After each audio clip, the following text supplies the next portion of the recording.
Hi friends, welcome back to Bharati vlogs. Friends, ಬನ್ನಿ ಇವತ್ತು liver ಫ್ರೈನ ಯಾವ ಥರ ಮಾಡೋದು ಅಂತ ತೋರಿಸ್ಕೊಡ್ತೀನಿ. ನೋಡಿ, ನಾನು ಇಲ್ಲಿ 1 kg ಲಿವರ್ ತೊಗೊಂಡಿದ್ದೀನಿ. ಇದು ಬಿಸಿನೀರು ಹಾಕಿ ಚೆನ್ನಾಗಿ ತೊಳ್ಕೊಬೇಕಾಗುತ್ತೆ. ಸ್ವಲ್ಪ ಸ್ಮೆಲ್ ಇರುತ್ತೆ, ಅದಕ್ಕೋಸ್ಕರ ಬಿಸಿನೀರು ಹಾಕಿ ಚೆನ್ನಾಗಿ ನೀಟಾಗಿ ತೊಳ್ಕೊಳ್ಳಿ. ನೋಡಿ, ಇಲ್ಲಿ ನಾನು ಮಸಾಲೆಗೆ 2 ಬೆಳ್ಳುಳ್ಳಿ ಬಿಡಿಸಿಕೊಂಡಿದ್ದೀನಿ, ಮತ್ತು ಶುಂಠಿ ಸ್ವಲ್ಪ ಕೊಬ್ಬರಿ, ಮತ್ತು ಒಂದು ಸ್ವಲ್ಪ ಚಕ್ಕೆ, ಒಂದು ಸ್ವಲ್ಪ ಲವಂಗ, ಸ್ವಲ್ಪ ಕೊತ್ತಂಬರಿ ಸೊಪ್ಪು, ಸ್ವಲ್ಪ ಪುದೀನ, ಮತ್ತು ಒಂದು 6 ಮೆಣಸಿನ್ಕಾಯಿ. ನೀವು ಎಷ್ಟು ಖಾರ ಹಾಕ್ಕೊತೀರೋ ಅಷ್ಟು ಖಾರ ಹಾಕ್ಕೊಳ್ಳಿ. ನಮ್ಮ ಮನೇಲಿ ಸ್ವಲ್ಪ ಖಾರ ಕಮ್ಮಿನೇ, ಅದಕ್ಕೋಸ್ಕರ ಸ್ವಲ್ಪ ಮೆಣಸು ಇಷ್ಟು ನುಣ್ಣಗೆ ರುಬ್ಕೊಂಬರ್ಬೇಕಾಗತ್ತೆ. ನೋಡಿ, ಇವಾಗ ಸ್ಟವ್ ಮೇಲೆ ಒಂದು ಬಾಣಲಿನ ಇಟ್ಕೊಂಡಿದ್ದೀನಿ. ಬಾಣಲಿ ಇಟ್ಕೊಂಡು ಒಂದು 4 ಟೇಬಲ್ ಸ್ಪೂನ್ ಅಷ್ಟು ಆಯಿಲ್ ಹಾಕ್ಕೊತಾ ಇದ್ದೀನಿ. ಇದಕ್ಕೆ ಸ್ವಲ್ಪ ಆಯಿಲ್ ಜಾಸ್ತಿನೇ ಬೇಕು, ನೀವು ಎಷ್ಟು ಬೇಕಾದರೂ ಹಾಕ್ಕೊಬೋದು.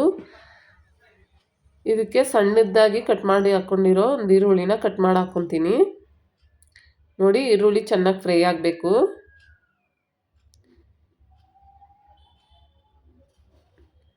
ನೋಡಿ, ಈ ಥರ ಚೆನ್ನಾಗಿ ಫ್ರೈ ಆಗೋವರೆಗೂ ಫ್ರೈ ಮಾಡ್ಕೊಬೇಕಾಗತ್ತೆ. ಇವಾಗ ನಾನು ಏನು ಮಾಡ್ತೀನಿ ಅಂದರೆ, ಇಲ್ಲಿ ಗುಂಡೆಕಾಯಿ ನಾನು ಬೇರೆ ಮಾಡ್ಕೊತೀನಿ, ಲಿವರ್ ಬೇರೆ ಮಾಡ್ಕೊತೀನಿ.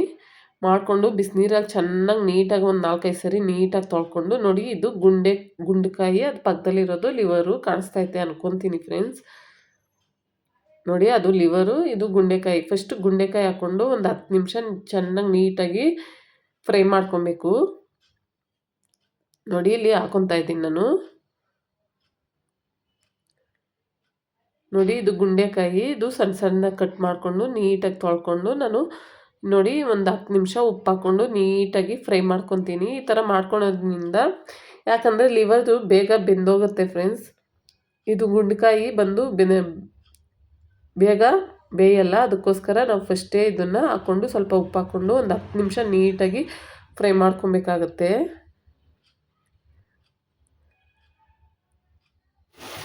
ನೋಡಿ, ಈ ಥರ ನೀಟಾಗಿ ಫ್ರೈ ಮಾಡ್ಕೊಬೇಕು.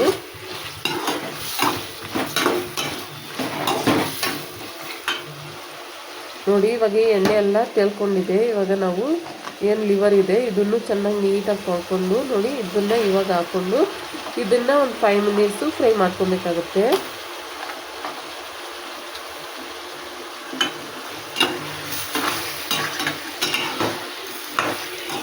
ನೋಡಿ, ಈ ಥರ ಹಾಕ್ಕೊಂಡು ನೀಟಾಗಿ ಒಂದು 5 ಮಿನಿಟ್ಸ್ ನೀಟಾಗಿ ಚೆನ್ನಾಗಿ ಫ್ರೈ ಮಾಡ್ಕೊಬೇಕು. ನೋಡಿ, ಕಾಣಿಸ್ತಾ ಇದೆ ಅಂದ್ಕೊಂಡಿದ್ದೀನಿ, ಎಣ್ಣೆ ಎಲ್ಲ ಬಿಟ್ಕೊಂಡಿದೆ. ಇವಾಗ ಏನು ಮಾಡಬೇಕು ಅಂದರೆ, ನಾವು ರುಬ್ಕೊಂಬಂದಿರ್ತೀವಲ್ಲ ಮಸಾಲೆ, ಫಸ್ಟ್ ತೋರಿಸಿದ್ನಲ್ಲ ಆ ಮಸಾಲೆ ರುಬ್ಕೊಂಬರ್ಬೇಕು. ಸಣ್ಣದಾಗಿ ರುಬ್ಕೊಂಬಂದು ಇವಾಗ ಈ ಮಸಾಲೆನ ಹಾಕ್ಕೊಬೇಕಾಗುತ್ತೆ.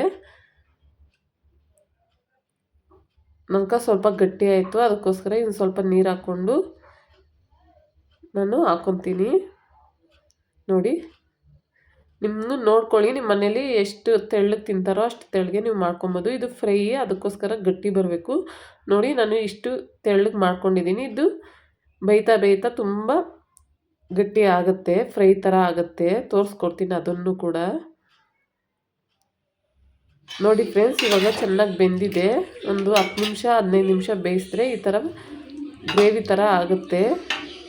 ನೋಡಿದ್ರಲ್ಲ ಫ್ರೆಂಡ್ಸ್ ಯಾವ ಥರ ಲಿವರ್ ಫ್ರೈನ ಮಾಡೋದು. ಈ ವಿಡಿಯೋ ಇಷ್ಟ ಆದಲ್ಲಿ ಒಂದು ಲೈಕ್ ಮಾಡಿ, ಸಬ್ಸ್ಕ್ರೈಬ್ ಮಾಡ್ಕೊಳ್ಳಿ. Bye friends.